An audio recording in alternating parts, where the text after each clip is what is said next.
The hindrance caused by the prince of Persia represents a spiritual battle. Repeat after me, spiritual battle.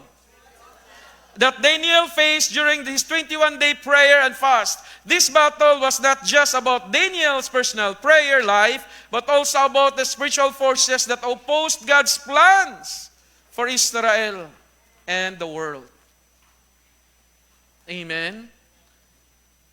That's why when we pray, okay, kalabak-labak na ng enemy. When you start to kneel down and give yourself wholeheartedly in prayer. Amen? Pero kanang mag-pray ka nga, there's an assurance ba? There's a faith in it that you are a soldier. Full metal gear, you have the helmet of salvation. You have the sword of the Spirit. You have the shield of faith. You have the buckle of trust. And you have the shoes of obedience. Full battle gear, good. You have the sword of the Spirit. You have the shield of faith. The breastplate of righteousness. Jesus is in you. Because when you pray, it's always a battle.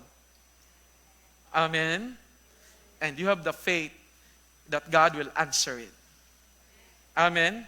Now, lessons from the hindrances. I would say ma-learn na to sa mga katong hindrance. Nga, nagida hindrance sa prayer? The spiritual realm. Okay? Now, we all know that spiritual warfare is real. Daniel's experience reminds us that spiritual warfare is ongoing reality. We must be aware of spiritual forces that oppose God's plans and purpose. Okay. Now, have you experienced ganang na maging oppose, Lord? Sometimes, ato lang ibaliwala, but di ta mo kneel down. Ina mo tapat, starting today, kneel down. Okay?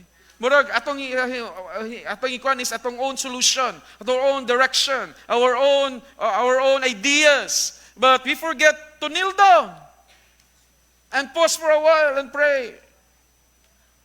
Okay? Amen? Nganong yunani magid Lord, but we forget to kneel down. Kneel down na maday katapat God. Yes! Okay. Yes, whatever things or hindrances. Sometimes, magunaw na ta, malibog na lang ka. Start to kneel down. Okay. Now, perseverance is the key. Repeat after me. Perseverance is the key. Despite the hindrance, Daniel continued to pray and fast.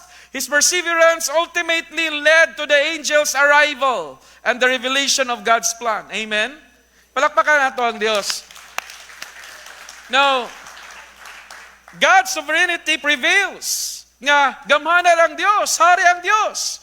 The prince of Persia may have hindered the angel, but God's sovereignty ultimately prevailed. God's plan and purpose will not be thwarted by spiritual opposition.